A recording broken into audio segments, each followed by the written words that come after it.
नमस्कार, स्वागत है आपका संभाग पोस्ट न्यूज में। आइए करते हैं खबरों की शुरुआत।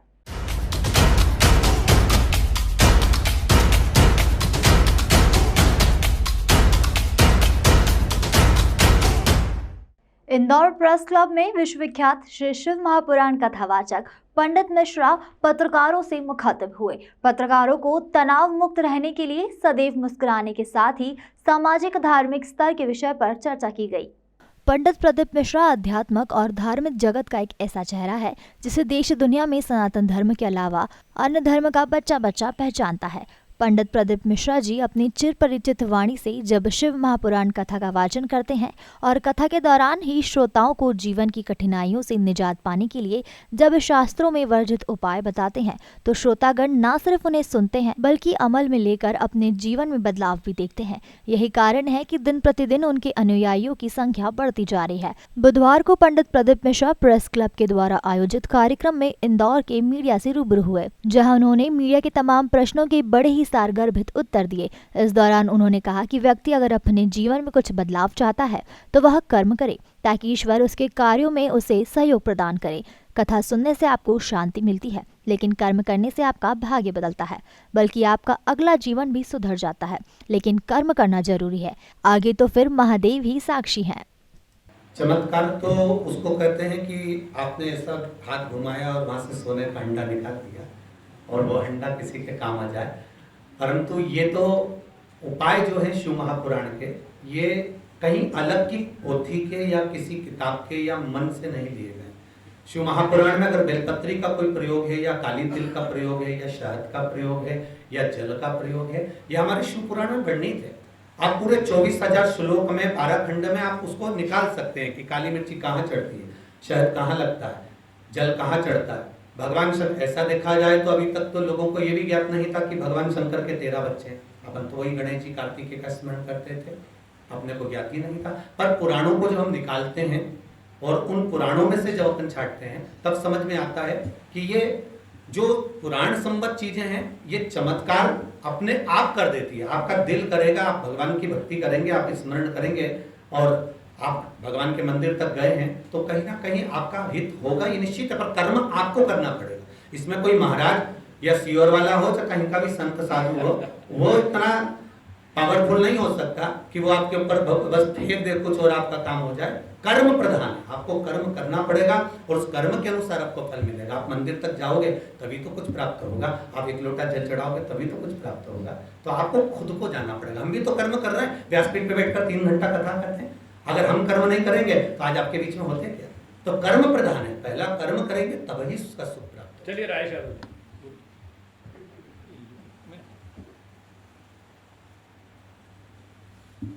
गुरुदेव, मैंने कथा में पहली बार आपका जो जुमला आता है कि काटिया तेरा क्या होगा और फेरू और जगदम्बा, और उसके बाद आप बैलेंस भी कर देते हैं और जीजी जीजा भी बना देते हैं सबको, तो मतलब कोई भी बुरा भी नहीं लगता है।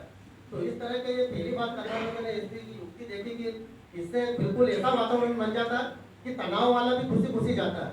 और हमारे संजय भाई की हंसी का मिसाल है, इनकी भी मुखाग्नि जो है ना बिल्कुल हंसमुख है। सवाल ले लो, चलिए नीले जी जल्दी। पंडित जी, सबसे पहले तो आपको बधाई कि आपकी कथा के बाद बच्चे से लेके बूढ़े तक शिवालय में जनसमूह में चला गया, अपार जनसमूह बढ़ता हुआ। तो दूसरी बात यह है कि आप जो नुस्खे बताते हैं कि ये बेलपत्र चढ़ा, ये चढ़ाओ, उसके बाद जो आदमी सेवन करता है, तो मेरा आपसे विनम्र निवेदन है कि आप कथा में उसको ये कीजिए कि आप गोली भी जरूर खाएं, क्योंकि वो गोली दवा छोड़ देते और फिर जनानी हो।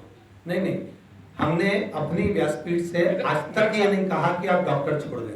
हमारी व्यासपीठ हमेशा कहती आई है कि आप आज की कथा भी सुनेंगे, कल की भी सुनेंगे, प्रतिदिन की कथा में हम कहते हैं डॉक्टरी इलाज चलते रहने दीजिए, साथ में विश्वास पक्का रखिए। आप जो दवाई भी खा रहे हैं वो भगवान शिव का नाम लेकर खाएं, ये हमारी व्यासपीठ से हमेशा कहते हैं। चलिए विमल गर्ग साहब। प्रभु, आपको करने स्पष्ट सवाल, संत किसे कहते हैं? यही शब्द है। बस एक प्रश्न, संत किसको कहते हैं? संत का मतलब ये नहीं होता कि चोला बदल ले, संत का मतलब ये नहीं होता कि बाल बढ़ा ले, संत का मतलब ये नहीं होता कि वो कहीं घाट पर जाकर बैठ जाए, संत का मतलब ये नहीं होता कि वो मंदिर में जाकर बैठ जाए। संत का केवल एक सार तत्व है, जो अपने मन को शांत कर ले और मन से विजय प्राप्त कर ले, वही संत है। चलिए अमित त्रिवेदी। पंडित जी, ये प्रोग्रेशन धाम का मंदिर और तो मालूम पड़ जाए कि मेरी ये सौतेली माँ है। उस बच्चे को ये मालूम पड़ना चाहिए कि अभी तक मुझे जो पालन करा वो सौतेली माँ ने करा, पर अब जो सम्मुख में आई है वो मेरी माँ है।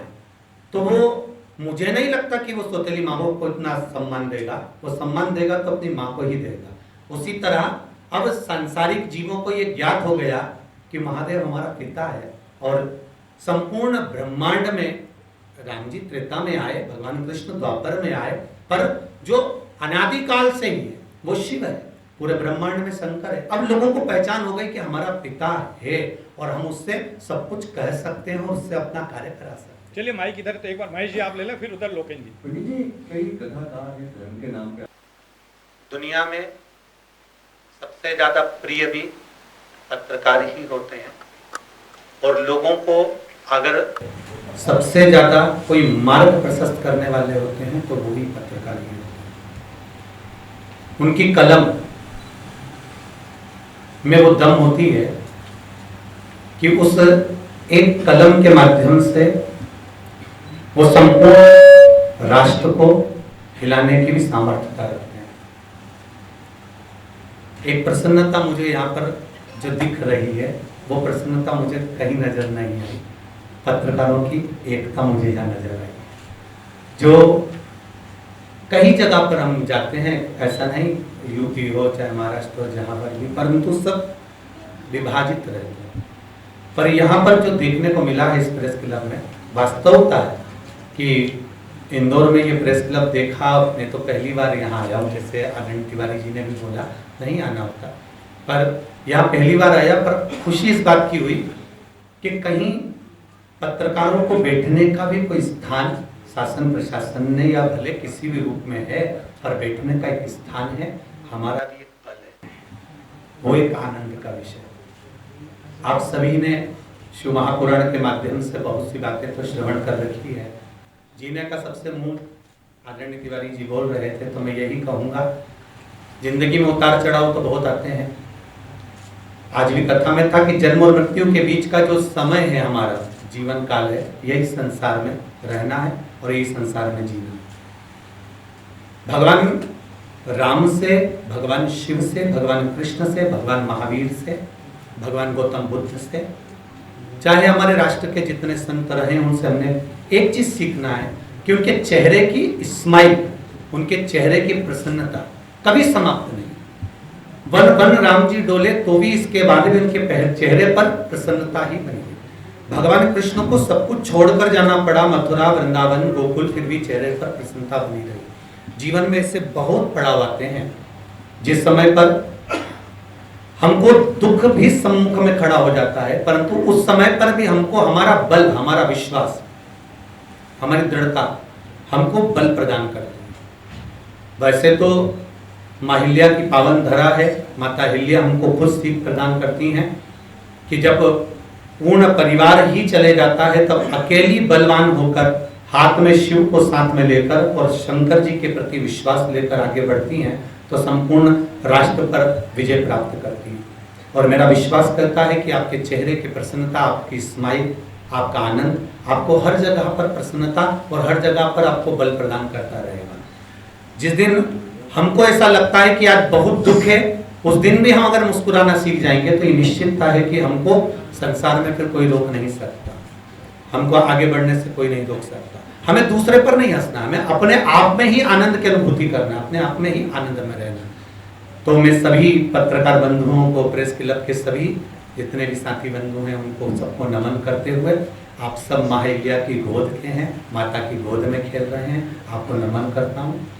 वाणी को मेरा कहना है वो एक ये भी स्वस्थ, प्रसन्न और तनाव रहित के कि क्राइम को प्रशासन कभी नहीं रोक सकता, सरकार कभी नहीं रोक सकती। क्राइम को अगर रोकेंगे तो हमारे संस्कार रोकेंगे, हम बच्चों को जो संस्कार देंगे वही रोक सकते हैं।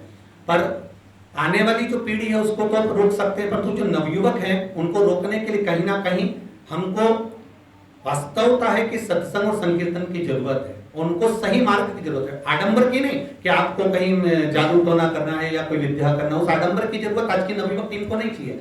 आज की नवयुवक टीम को चाहिए केवल मार्गदर्शन। और अगर अच्छा मार्गदर्शन मिल जाए, अच्छा मित्र मिल जाए, अच्छा सखा मिल जाए और अच्छे लोग प्राप्त हो जाए, तो निश्चित है कि वो गलत संगत से निकलकर अच्छी संगत में आ जाएगा। अभिषेक, गुरुजी गणित पर मेरा एक आपसे प्रश्न कम आग्रह ज्यादा है कि कथा स्थल में देखता हूँ कि 6-6 महीने के बच्चे लेकर महिलाएं आती हैं, तो क्या कोई ऐसी व्यवस्था हो सकती है कि उन बच्चों के लिए या तो जो छोटे बच्चे लेके आते हैं उनके लिए कोई अलग बैठक व्यवस्था हो जाए, या आप मंच से आप बोलेंगे तो उनको ज्यादा समझ में आएगा कि तो छोटे बच्चे जो लेके आते हैं वो घर से ही टीवी पे कथा सुने, ताकि कभी भविष्य में कोई भी घटना दुर्घटना ना हो।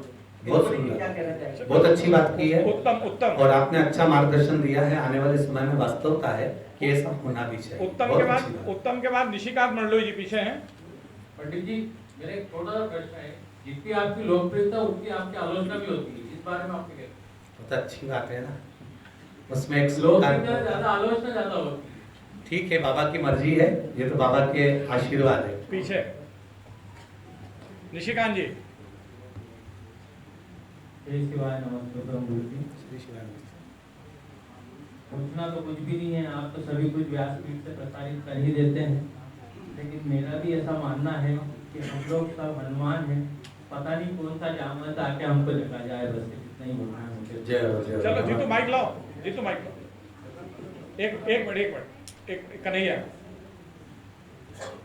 उसके बाद अमित सालगढ़। पंडित जी नमस्कार, मैं प्रजातंत्र अखबार से कन्हैया यादव। पंडित जी, देखने में आता है हिंदू समाज देखे अपना, मुस्लिम वर्ग देखे, मुस्लिम वर्ग जो होता है कि अपने बच्चों को बचपन से उनके धर्म स्थानों में जाने के लिए तामील देता है, संस्कार देता है। सिखों को देख ले तो वो गुरुद्वारे में जाने के लिए अपने बच्चों को भेजते हैं। हिंदू वर्ग अपना जो है बच्चों को मॉल में ले जाएगा, शॉपिंग कराएगा, घूमने फिरने, पिकनिक स्पॉट, दूसरी चीजें क्यों नहीं है शुरू से ही बच्चे जब उस एज में हो कि उनको भक्ति के लिए आकर्षण कर दे, बता दे, या उनको एक संस्कार के रूप में दे दे। क्या कारण है कि कहाँ कमी रह जाती है कि हमारा जो वर्ग है वो नहीं समझ पा रहा है?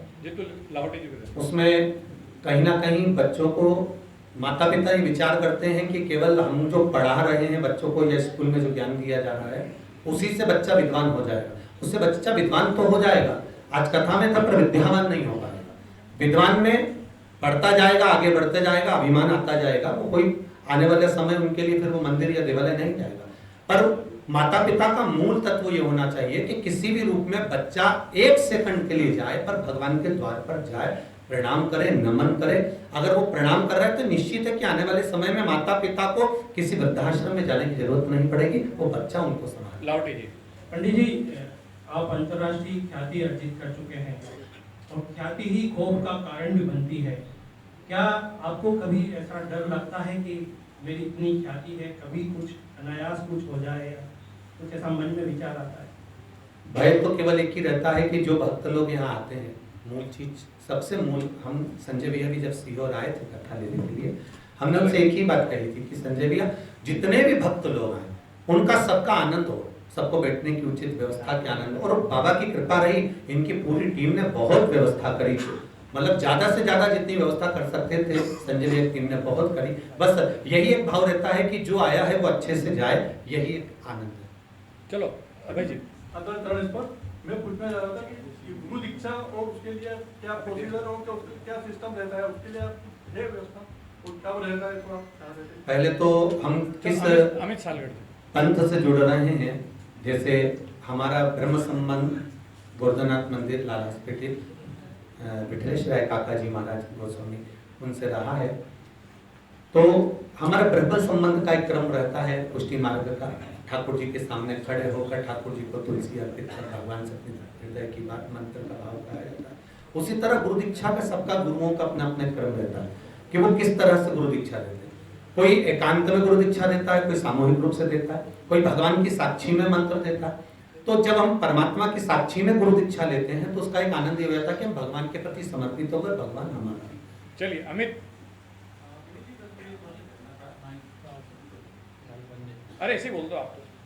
क्या वजह है कि जो राजनीतिक जो बड़े नेता हैं वो जो राजनीति है वो आपके चरणों में हमारी ये बात राहुल गांधी की भारत यात्रा को देख के आप क्या जबरदस्त भारत बोले राजनीति रवि रत्नाकर किसी कथाकार के चरणों में या ऐसा तो नहीं है, पर धर्म में राजनीति और राजनीति में धर्म तो शुरू से चला आ रहा है।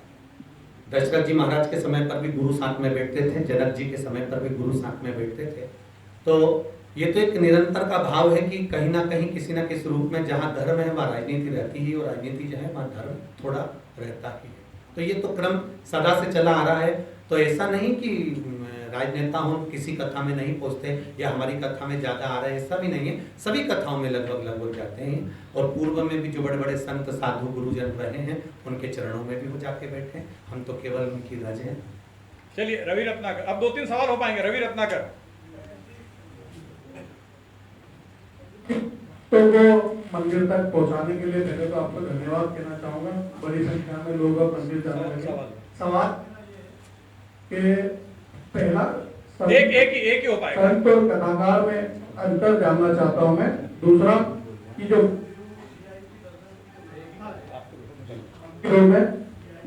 अरे माइक रख दो, आप खड़े होकर ऐसे पूछ लो यार। मंदिरों में जो वीआईपी दर्शन की व्यवस्था है, क्या पंडित मिश्रा जी को लगता है ये समाप्त होना चाहिए और मंदिर में सभी भक्त एक समान होना चाहिए, चाहे वो बड़ा हो या आम जन हो? बिल्कुल जरूरी हो। तो उसके लाखों दीवाने बड़े से बड़े उसके चरणों में कंकड़ माटी से पड़े।